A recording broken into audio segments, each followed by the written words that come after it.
Well, hello there. This is episode number 4. Today we have our guest, Valika Jessica, with us today. Hey, everyone. And today's topic is actually going to be surrounded with herself and also her book, Blossoming After Divorce. And the link will be in the bio, so make sure y'all like the video and look for the link so you can purchase the book as well. So with that being said, before we let Valika introduce herself, let's go down the line how we regularly do it. So once again, I'm Shaq. Lulu. I'm Abigail Holy Grail. And I'm Valika Jessica, the one and the only. All right. Yes, ma'am. I know that's right. Yeah. So before we get all up in your business, Miss Beautiful Valika, just tell us a little bit about yourself. I am 40 and I'm fine. Yes, and hair is definitely popping, y'all. Yes, thank you. Thank you. Hair and skin. Yes, I'm grateful. I'm grateful. I don't know. You know, that question is always so interesting. Like when people be like, you know, tell me about yourself. You know, I don't know. I'm an actress. I'm a writer. Clearly. I'm a playwright. I'm a director. I'm a producer. I create art every single day and I fucking love it and I fucking love my life. Right? I created such a beautiful life for myself. I met Abigail doing art and we have formed a beautiful friendship. And I'm so grateful for our friendship and the love that we share. But yeah, I create art every day. I'm a little art butterfly. Yeah. Well, I love the positive energy. I will say that's definitely positive. I love it all. Thank you. So I guess we can dive right on in, honey, because I am ready for this. And the reason why I like this topic because we actually have Bree Love, our little Lulu boo. She can somewhat relate because she's going through the divorce process. So I would love to see how y'all connect as we talk because that's very interesting to me. So I'm so just ready to get into the tea. Yes, that too. Girl, I'm a little nosy. I will say that. Okay, but before can we back the story up? Like, well, we ain't even get started with one. No, but I know we're going to do a deep dive about divorce and after what life looks like after, but let's talk about marriage. When did you get married? When did you... Like, what kind of feelings did you feel? Were you ready for marriage? Like, those type of questions. I was 26 when I met my ex-husband, and it was a fairy tale. It was beautiful. I loved our love story and how we met. We met February 20th, 2009, got married February 20th, 2010. We courted for a year. And it was like we were literally engaged within like 6 months and, you know, we're married and everyone's flying out. I was in graduate school at the time, University of Washington. I was getting my MFA in acting. I was in my first year and we got married our first year and it was beautiful. It was whimsical. We were just deeply in love, right? I never thought we would get divorced, but I mean, and I know he would say the same thing. Like we were extremely in love with one another, but I believe that that's all it was, if that makes any sense. It was just so much love and we were so young. And we didn't ask the proper questions, you know, when you're dating. Right? Yeah. That was our last topic. Really? I was telling them about asking the right questions matters. The right questions matter. Where someone wants to go, what is their trajectory? You know, I always wanted to be a part of a power couple. I realized in the marriage, he didn't want to really be a power couple. Like we were just so like different in so many ways, but we still, still had this beautiful love for each other. You know, so yeah, it was the way we met was divine. I loved it. You know, I felt him look at me from across the room. My sashayed over. And I definitely read that. Yeah, right? I read that and I love the detail on that. So it was beautiful how we met. Like I gave him my hand, he kissed my hand. I mean, it was literally like the stuff that you see in like movies is how me and him met. It was beautiful. It was beautiful. Yeah. That is beautiful. I like that because in the beginning it is like that. It starts off like that, and then towards when you actually get in there, you start peeling back the layers one by one. So I would say for my question, when did you say things started to get a little shaky? Very early on. So my ex-husband is a very successful musician, drummer, and he toured a lot. He's toured with some of the greatest musicians ever, greatest vocalists ever. And we had a lot of distance in the beginning of our marriage, which, a lot of people probably thought that, you're the elders, the church, y'all don't need to be so distant from each other when you're building. I'm in grad school, so I'm pumping out 12, 13, 14-hour days, you know what I'm saying, like in school. So it was hard for me to nurture, and then he's on the road. He's not, how we nurturing? Right? But then we would see each other, and it would be like, boom, you know what I'm saying? Because we had this beautiful love for one another. But I would say when I graduated from University of Washington, we moved to Los Angeles. So that was like going into year 3 of our marriage. That's when I first discovered that he was cheating on me. So it was very early on in the marriage when I discovered that. Girl. I remember we were so poor and in love, and we were sharing a laptop, and he was out and I had his laptop, and like it rang, and I'm like, oh, who's calling? And I picked it up, and it was a girl like half naked, like, and I was like, the titties out, all out, and then tried to cover herself, and me being the queen I am from DC, I was like, who the fuck are you? Like, bitch, we ain't doing this today. Oh, and she's Parisian. I'm so sorry. I'm so sorry. And then no, bitch. No. What's that? Oh my God. And so that was the first. Right. That was the first, like, boom. And I confronted him. And one thing I love about him, he never lied. I didn't have one of those husbands that would be like, no, I didn't do that. Yeah, that's such and such friend. He would be like, yeah, I apologize.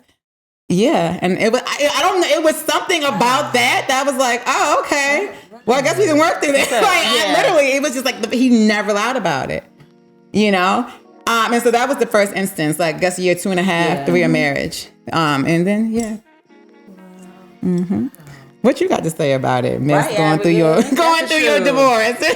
Well, yeah. I'm gonna tell y'all something. That happened to me. Well, but wait, hold on, before you go, I just want to say, so like, you didn't, because for me, I hear a lot of women say, oh, the first time I'm out, but I think like that's unrealistic. That's unrealistic for like a lot of marriages. How some women would be like, oh, the first time you cheat, I'm out. Because I can honestly say, like, as a married woman, I just can't see myself walking out on my family after like one cheating incident. I feel like as a woman, for me to woman up and figure out how did we get here, like, I'm gonna take that chance and I'm gonna be like, what the hell? How did we get here? How did this come to us being here? But probably then, if it happens again, think, I'll weigh my options. But the first time, I just can't really see myself walking out of my family. And I can be woman enough to say that. Oh, yeah. So, wow.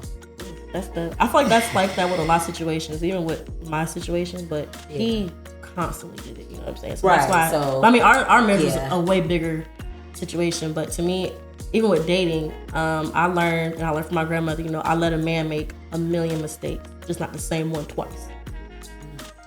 You cheat on me, but if you do that shit again, and you know that you was wrong, and you just sitting here lie my face, you're not gonna do it no more, you're not gonna do this and that, and you still do it, now you really don't respect me at all. Well, you didn't the first time, but like, I'm trying to give you a chance to prove yourself and be better, hold you to a higher standard, and you can't do that, then just that whole thing. I'm not saying what you cheat on me 5, 6, 7, 8 times. You gonna have a kid on me, and this. We're not doing that. So I will say this though, for both of y'all, Valika and Bree Love. So, regardless of how the marriage was, whether it was good or bad, or whether it ended good or bad, I guess it's fair to say that either way with the ending, you still felt some type of hurt, because nobody wants to be in that goddamn position. Oh yeah. Oh girl, hurt that's not even, I don't even know if there's a word for the pain that I felt. Like, I would be walking down, so we were married for 10 years. And I would be walking down the street and I would just fall over and just start crying. Like I would be in the grocery store. I would fall out in the grocery store. People would walk up to me, "Ma'am, are you okay?" I say, "I'm okay. I'm fine. I'm having a love pain, but I'm gonna be okay. I'm fine." You know what I'm saying? It was like extremely painful. And I'm very grateful. Like I was in therapy heavy at that point in my life. I was going every week for 2.5 years to just try to figure out how to move through. Because it was more important for me to become better, you know, than to like hate him. Yeah. You know what I'm saying? And I hated him. That was gonna be my next question. I did. You hated his I did hated him. You know, I'm talking about punching holes in the wall, like bow. You know what I'm saying? Like punching holes in the wall. But I wanted more. I wanted more. I knew I was capable of more. I knew I deserved more. So that within itself, like, kept me like, so I got this. And I never lost that light, you know. But it was difficult. Wow. Because I know, like, I have friends and people that I've seen that went through a divorce, and like, I really can't say like, oh, I know how you feel, because I'm pretty sure that type of hurt is like very different. Very. And it hits you differently. So I probably can't even imagine the shit. I was like, kind of like how I explained one of the episodes before, like I was suicidal. And it was more on his aspect though. It was like he made me feel like I wasn't enough, and he blamed what happened on me, like it was my fault. And I'm like, value, like we did before. I'm like, what? How is this my fault? Like, what the hell did I do? Like, so I was suicidal to a point, but I had to get a reality check and be like, bitch, this is not your fault. Because I did everything right. Like I said, I was the wife. I was doing what I had to do on my part. And at the end of the day, I'm not going to lose myself or harm myself at your expense, because it was your wrongdoing. Yeah. So that took a lot of praying, a lot of breakdowns, I did therapy too. Like, it was a lot. And I think it's been over 3 years, and I'm still just now like getting to the point where I can be okay with like saying his name and going through our history. Like, I know when I get those final divorce, my final decree, I'm not gonna lie, I'm gonna cry, but not because I miss him. I'm gonna cry, but it's gonna be like, you're going to cry. Yes, it's really gonna be. It's a weight, like an end, like it's a final end. It's a happiness, but it's a relief. It's gonna be just that. Yeah. I'm excited. I think that's just my food. It's a complete, just a relief, and I can't wait. I'm having the I did, I'm done party. I'm like, y'all are invited, by the way. Honey, don't find me. I'm be up in there. We get drunk, we get lit. I'm gonna be like, girl, this is for my homies. Take a shot. I'm getting carried out. Like, that's how I'm trying to go out with a bang, though, for sure. It is a pain that I can't even explain. Like, you can't explain it. It's just you break down randomly just for the thought of it. Damn, oh my God, I'm sorry, y'all. I'm just over here trying not to get emotional, because I'm like, oh, I love my man and my family, and I know it's work, because we've been through like a lot. Like, things wasn't always rainbows and cupcakes. Of course, we're human. Together. We got our lives together. Like, we grew together. So I can just imagine like just like calling it quits, regardless of what happened for y'all to even do that. But I like, after y'all saying that and stuff, I'm just over here like, wow, I will be a wreck. Like, woo, I will be a mess. But I will say this though, so Valika, when did you like start to like pick yourself up? Like when did you know, okay, it's time for me to blossom, baby? I was always, but see, that's the thing. And I'm grateful for your question, but I was always picking myself up. You know what I'm saying? Like, it was never, I was 2016. That's when I found out that he had cheated on me so many times, he couldn't even count, with so many women. And I remember I got a phone call from one of the girls. It was her boyfriend, and he said, I found you on Instagram and your number was up there, and I'm calling you. And he was like, your husband and my girl have been seeing each other, and he told me everything. This guy, her boyfriend, told me everything. And the next, I remember all of this. And I was like, okay. And I called him and he didn't deny it. And I said, okay. And I called my homegirl and she picked me up. And then I went to my mother's house and I told my mother. And I was like, okay, well, I have an audition tomorrow. And I did. And I booked it. You know what I mean? And it was an incredible show for my life. I booked Father Comes Home from the Wars, Part 1, 2, and 3 at Roundhouse Theater in the DC area. And I was, the lead. And I booked. And I was like, so I was always... Good. Like I was always like moving forward and picking myself up. So I never had a moment of like, not moving forward with what I wanted to do. But I've always been able to juggle things like that. I'm not praising it, Right, it's just not for the woman, that can't. It's not that. What I'm saying for myself, that I've always had a very like, Valika, this is that, and they just live in two separate worlds for me. So yeah, but the divorce was different because I didn't know. Like he left me, but I didn't know he was leaving, and he moved to Australia, and I found out on Facebook that he had moved, and I didn't know. So it was like oh my God. It was like I didn't know. I had no idea, and I was literally like I thought I was going to check myself into a mental institution. Like I didn't know what was happening, and I was like, "Damn, am I that bad?" Wait, you found out on Facebook? Yeah. Like, wait, can you? Wow. I found out on Facebook. He had changed his. He lives in Melbourne or Sydney, wherever it was. He changed his status, and everyone was like, welcome here. We're so happy you moved here. It was just, on his feed. And I was like, he moved to Australia. I just thought he was going for a business trip. It wasn't unlike him to travel because of his line of work. So I didn't think, anything that. Wow.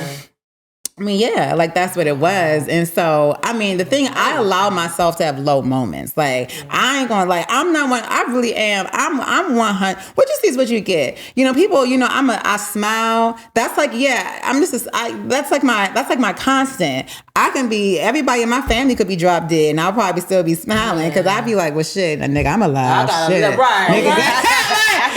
what I'm saying? Shit, nigga, well, damn, I don't know. I'm so grateful for God for that. But it don't mean I don't be in pain. It don't mean, you know what I'm saying? Like, it don't mean I'm not in pain. I be in pain like I don't know what, but I'm still able to be like, let me brush these damn teeth. So, yeah, like, I'm just saying, I wanted so much for myself. I was not the woman who I wanted to be in my marriage. Like the woman who I would dream about. Like I am an incredible visualizer. I visualize all day. I see myself performing and traveling the world and being pregnant on stage, dancing and, looking on the stage, the side of the stage and seeing my man blowing me a kiss. And I'm so good, I can still give him a kiss and then go back to my performance. You don't even know. Like, I have these visions and I wasn't living that life. You know what I'm saying? And so it was like when he left me, like as painful as it was, that's when I started living my life. And I was grateful, as painful as it was, I was so grateful because I was doing the things that I wanted to do. Everything I wanted to do, I was doing without him. You know what I mean? And the reason I wrote the book is because, the type of person that I am always like, what can make me feel better? I don't want to be depressed. I'm not the type of person. Let me stay up in this bitch. Yeah, let me stay depressed, bitch. Fuck no. I be like, what I gotta do? What fruits I need, bitch? Because I'm trying to be, floating like a butterfly. Like, you know what I mean? And so all the literature, all the content that I was finding, it was like, how to get a man, how to get a man, how to get a man. And I was like, I don't give fuck about no goddamn man, bitch. How do I fucking heal? This shit fucking hurts. So my mother, Queen B, shout out to Irvina, I love you. My mother was like, Valika, my mom's been divorced. My mom was like, I gotta be completely honest. She was like, you actually doing pretty good going through this emotionally. Won't you write about it? So I started writing about things that I was doing, So even when it came to like, all of his stuff in the house, because he left, so all of his stuff was there. I packed it up, I said goodbye to it. I cried. I did all these rituals. I was doing all of these things, you know what I'm saying? To try to help me go through. we were in the process of trying to have a child, like IVF, and we had to end up destroying the embryo because he didn't want to be with me. Right. You know what I mean? So we had to destroy the embryo. You know, I even at one point wanted to give it to, you know, a family that couldn't have a child, and you know, but both people have to agree. So, you know, even going through that, which was a really painful experience, like, you know, I gave my baby an altar, and, you know, I prayed for my baby, and I was like, I'm so sorry, you know, but, you know, still being able to find the gratitude, you know, like within that, you know what I'm saying? Because that embryo baby Basil Holt, that was baby Basil Holt, you know, that baby like helped me become who like I am. You know what I'm saying? And I'm so grateful. I can definitely, you know, like I'm so grateful because you have a child, and like I remember like when I had my son, I felt like I knew who I was. Like I'm telling you, I felt like I knew why I was here. So I can definitely like feel where you're coming from, because I was like, you know, I was being Shaq, doing my thing, but when my son came, I was like, it's like an instant light bulb went off in my life. Oh yeah. I'm like, well, shit, I have meaning. Like, I need to be here. I'm here, and so I can definitely touch. I definitely know how you feel about that. And it was just an embryo, I want you to experience that one day too, baby. You'll love it. Trust me. Yeah. You gonna love it, honey. I had an embryo when I felt that way. No, trust me. I can't imagine actually giving birth to a full ass human child. No, but the bond be like that though.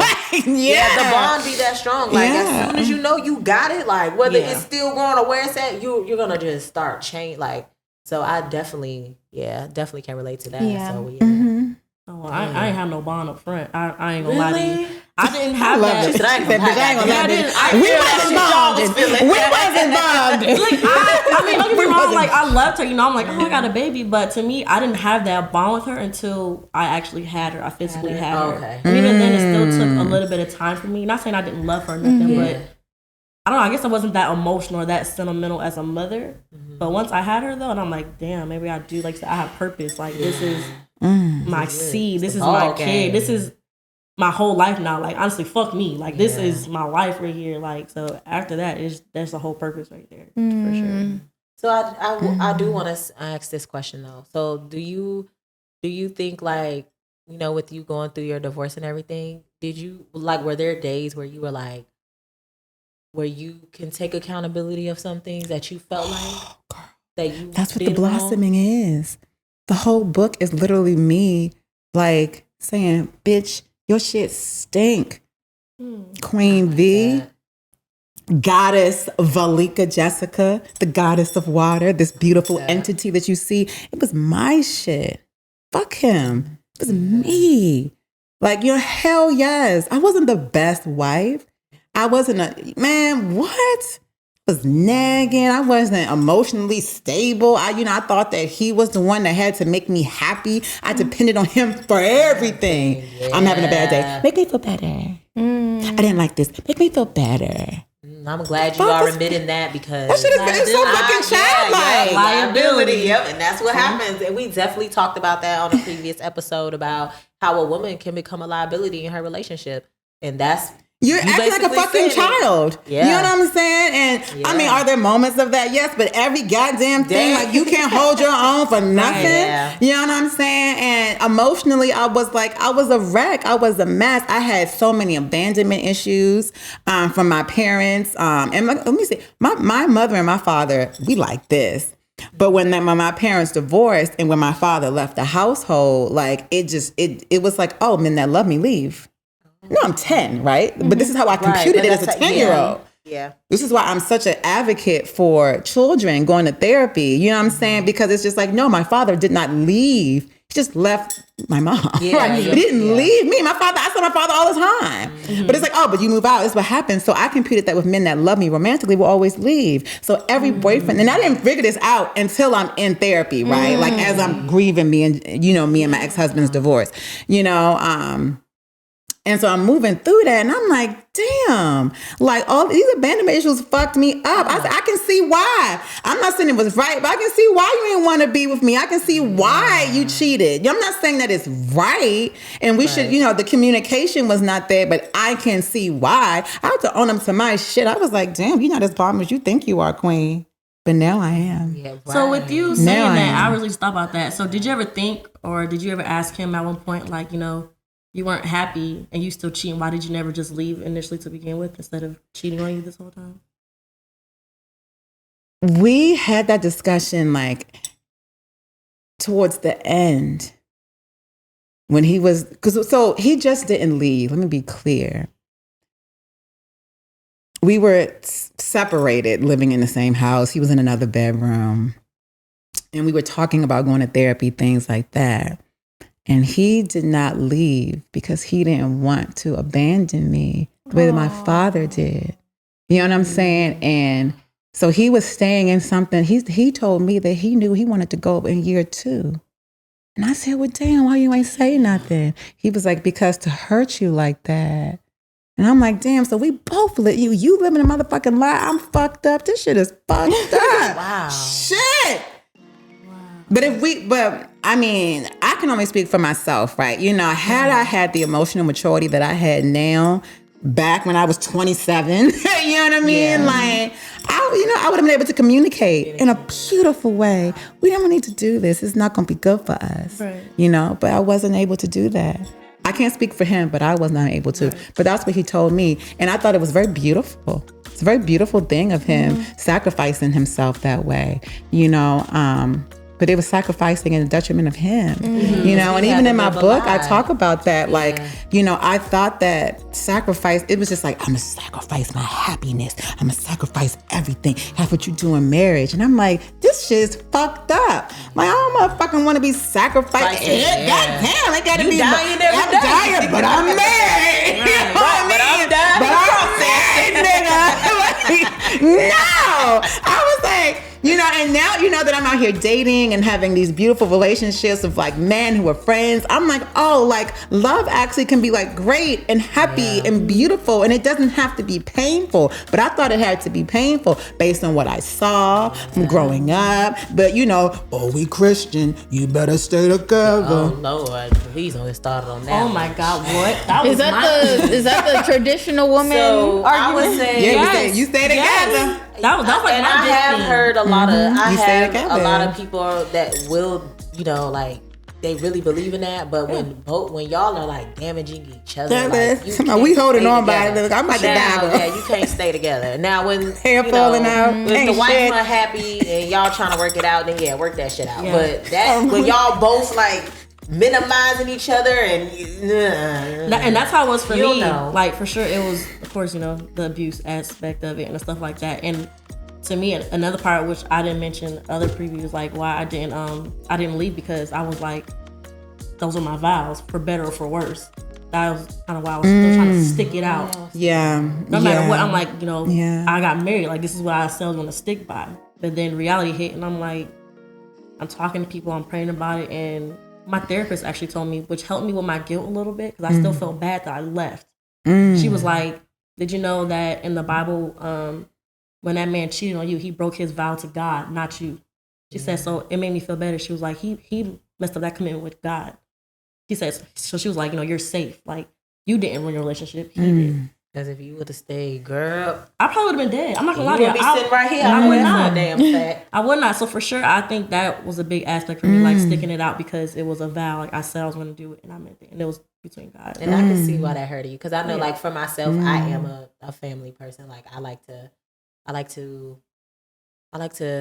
basically like to keep families together for the right reasons. So I can definitely, when it's time to roll, it's time to roll. But overall, I am you guys can make it type of woman, because I don't want to see families failing or nothing like that. But like I said, when it's time to roll, honey, it's time to go. It's time to roll. When it's time to go, you got to get away. Oh yeah, right. You have to go. Yeah, someone has to have the courage to do it. I just love how you took accountability, though, because I know a lot of women they struggle with that. I'm still working on it. They struggle on taking accountability, and I think like women as a whole, we struggle with women struggle with accountability. Absolutely. We do. I don't know if it's like fuck it. For me, I know there's been times where I struggle with it because I felt like I had to be a superwoman, and the reason why I felt like that is because my mom was awesome. Like she set the bar so goddamn high. I'm like, oh my God, like I gotta hit that bar. If I don't hit it, I'm a trash ass wife. And now I got a baby, so I'm a trash ass mom. Like I have to hit that bar. And when I'm gonna tell you, my mom, I'm not saying she picture perfect, but the damn bar she set was so high. I'm constantly like reaching for that shit. And I still feel like I'm reaching for it every day. So I'm like, well, damn, am I good enough? I'm good enough. And I'm like, are you in therapy? So on and off, I have been. And one thing I will say I did learn about myself as me talking and hearing myself talk and allowing the therapist that's listening to me and I was able to put my own pieces together. And come to find out, I am awesome. I am good. I just want to be extra. That's the shit. Okay. I just want to be extra. And you create your own bar. Right. And that's what it is. And I was like, wow, I am doing good. Yeah. I just want to be extra. Like, I want my son and my husband to know, like, whatever y'all need, Shaq gonna hold that shit down. Like, I'm that woman. I'm that woman where if you roll over and you want a sandwich at 2 a.m., I'm gonna get the fuck up and make that shit. Hey, baby, I'm the same way. Like, that's how honey, give me a king boo. And it's given. What do you need? You okay? Yeah, and that's how I'm a lover like that, yeah. So I'm just like, you know, and when I tell my friends that, they're like, oh, I ain't doing that shit. I was like, trust me. When you got you somebody that's good to you, in and out, a lot of stuff that may seem crazy, what they ask for, the way you are with them, it's not gonna hurt. It's gonna feel good. You want to do that. You shit. do stuff out of love, just that like, shit gonna feel good. Like you be like, baby, I'm finna go start your car for work right now. Let me get the car shit warm like that. for you. It's gonna feel good. Let me charge your phone without you thinking. It's just the little things that can always like just make. Let me turn your car. You finna go work to make this money. Let me warm it up. And you ain't even gotta go to work, baby. Damn, I never even thought that. Look, I will sacrifice 5 minutes of sleep to start this car for you. So, question. Yes, my love. Okay, now that you know what you know, would you go back and do the same thing again? Absolutely. To become this version. That's a good question. Become this version of myself, I would do it again and again and again, exactly the same. Because I am fabulous. I am amazing. I am righteous. I am kind. I understand how to communicate. Yes. I know the love I need. I love it. I fucking love who I am. And I am literally the woman who I will be dreaming about. Like, I am her. Yes. I'm directing. I'm fucking writing books. You know what I'm saying? I'm out here fucking playwriting, acting and shit. Nigga on TV and shit. Out here living my dreams and shit. Getting money from what I love to do. You know what I'm saying? Like, what? I would do it again to be in the skin that I'm in. And I like that you say that because I feel like there's a lot of women out there that went through what you went through, maybe even worse, or maybe not so bad, but I will never do that mess again, but they don't focus on the woman that they can become. That they can become. Flower. And that's the thing. And I really like that. I just really like how you really like voice your accountability and you took control of like yourself. And I know a lot of women that like they struggle with that. Yeah. And they're the stages. There was at one stage where I didn't think that, I was like, oh my God, what man is going to want me? My husband left me. They're going to think I'm damaged goods. I literally, and my girlfriends was like, bitch, do you know how? No. Like, no, like, are you gonna like, but it took like, it was so many stages. You know what I mean? I just went through every stage of it. You know, I just had to keep it 100. I did think that I was like, well, damn, when niggas found out he left me. But what's so funny is niggas be like, what was wrong with him? Right, when they meet you. Like, nigga, what was wrong with him?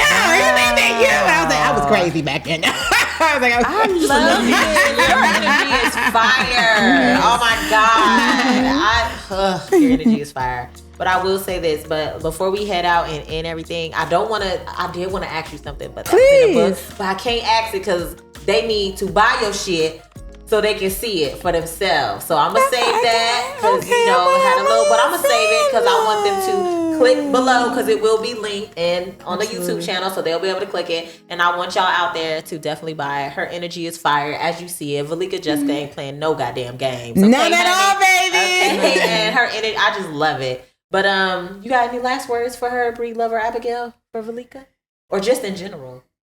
I just love your energy, like I'm the grateful. person you really became. That is very rare from somebody who goes through a divorce. Even as a Black woman, they talk about us like crazy when it comes to that stuff. But for you to just come into this woman that you are is truly amazing and a blessing. Thank you. And I'm sending you so much love on your journey. And be gentle with yourself. Absolutely. Be gentle. Like, you know what I'm saying? Because you're human. Absolutely. And stay in therapy and keep yourself around, women who are beautiful here. Absolutely. Absolutely. You know what I'm saying? Because the thing about therapy is that, when I would leave therapy, then I had this beautiful tribe of goddesses who I could throw the stuff off of that were at my basically my beck and call anytime I needed them. You know what I'm saying? And I knew I could trust them because they were righteous women. Like I can't deal with what the fuck you just said? Yeah, that ain't right. Fuck that nigga. That nigga ain't shit. No, bitch.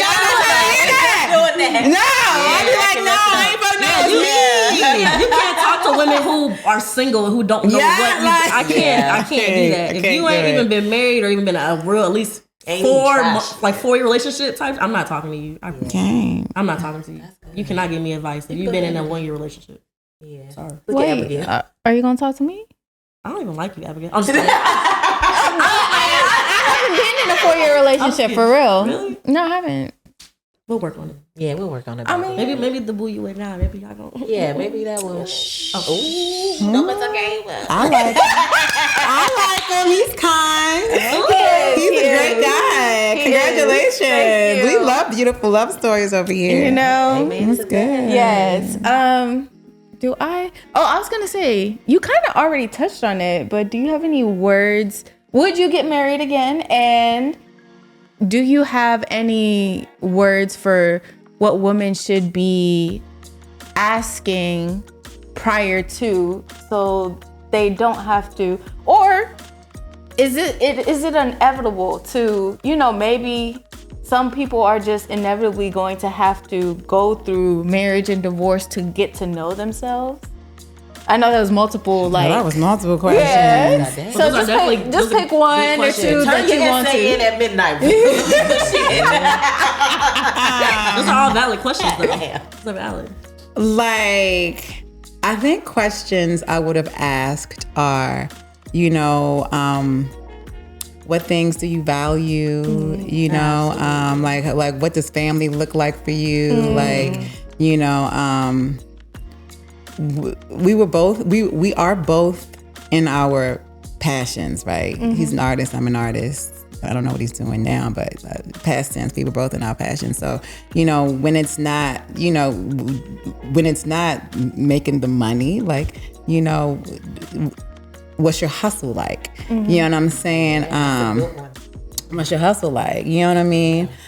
Just to name a few, let's say I love making money. You know what I'm saying? I love making money with my man, so I would have definitely asked that. I'm curious, spirituality, just so much. But then also I think bigger than asking is just really paying attention. Yeah, I didn't know how to look because it was all in front of me, and I'm not going to that's what I don't get into when I'm speaking, because I still believe, and I'm curious of what you think about this, it is very important for me to still honor the marriage. Even though I'm not married to him anymore, to honor, we had 10, 11 years of, I know everything. You know what I'm saying? So it's just certain things that I'm not going to speak on and talk about out of respect for that union, of the friendship, whatever. You know what I'm saying? That goes for friends, anybody. You know what I mean? So yeah, that's why I say it's so important. I keep it on me and my fault. Me talking about the infidelities and stuff like that. What the fuck, nigga? You cheated on me, and you know what I'm saying. But the intricacies of him and families, you'll never hear it come from my mouth. You know what I'm saying? But being able to see, because if I had looked, I would have been like, oh shit. It was right there. And it was crazy because when I announced, because the way that I announced my divorce was it was very beautiful the way that I announced it. It was blossoming after divorce. It was literally like I did a workshop doing the what do you call that thing we went through? Quarantine. Pandemic. You know, child. What was that thing we went through? the pandemic. The pandemic that shut everybody down. Right. I literally like had this beautiful flyer made, and I was like, you know, like blossoming after divorce, learn some tips, and this was like, what the fuck? And I was like, girl, yes. So that's how like I announced it, but like, I lost my train of thought. Because I'm thinking back at that time, this is what it was. But people literally were like dropping into my DMs saying like, girl, I'm so happy you're not with him. I'm so like people that I didn't even know. They was like, you didn't even see it, Valika. You didn't even see it. Wow. You know, people, when I went home for Christmas and literally someone I ran into was like, girl, I'm so happy. Like this person never, I was like, wait, what? Oh, everybody saw that. And you know why they couldn't tell you. Oh, I would have fucked them up. I would have cussed their asses out. Exactly, and they knew, so they had to, and that's the right thing. That's the right thing. Because I'm down for mine. Yeah, you talk about my goddamn. And that's sometimes you gotta learn to play your own. Yeah, you gotta play. Yeah. And to this day, I love my father. You know what I'm saying? Like him and my ex-husband had a very interesting relationship, and my father to this day. Like, what you talk about in therapy, that's between you and your therapist. I ain't gonna give you no advice on that, Valika. But all I would say is that I'm so happy with who you are now. You know what I mean? Like, my dad's really, they my whole family saw it. And I said, well, I wish one person. Just one. But I probably would have cussed their ass out there. Anyway. That's my man. What's the funny meme? That's my man. And I was like, what's the meme? With everyone going around like, yeah, that's my man. I'm sticking with him. I'm gonna stick beside him. That's him. So yeah. But that's good though, because if you dealing with it, you better have his goddamn back, because it don't make no sense to be riding with him if you ain't gonna have his damn back. 10 toes down, baby. Look, then you go home and talk about it. Okay, nigga, so now what's going on? Like, you all the way in or you all the way out. Ain't no halfway, 1 foot 3. If you win, you win, and that's through it all. So, oh my God, I really loved you. Yeah, thank you so much. I do want to tell the women something. Like, I just want women to know, and men, just please, just be gentle. Be gentle with yourself and always choose love. You know what I mean? And it's going to work out. Like, it may hurt before it works out, but just always choose love and always choose to always want to be the best version of yourself and always seek to be your best self. You know what I'm saying? Please, with everything in me, my God, it's so much beauty after divorce. It's so much divinity after divorce. And, shit, if I could do it, you can too. You're no better than me. We're all fabulous, Absolutely. So, yeah. I loved it. This was so bomb. Once again, don't forget, y'all watching, the book will be linked in the bio. And once again, thank you so much, Valika Jessica. Yes, I was going to say thank you and subscribe to Here We Are. All of them. Y'all know the protocol. Absolutely. And also follow Valika Jessica and Blossoming After Divorce. Yes. Thank you. See you next time. Bye.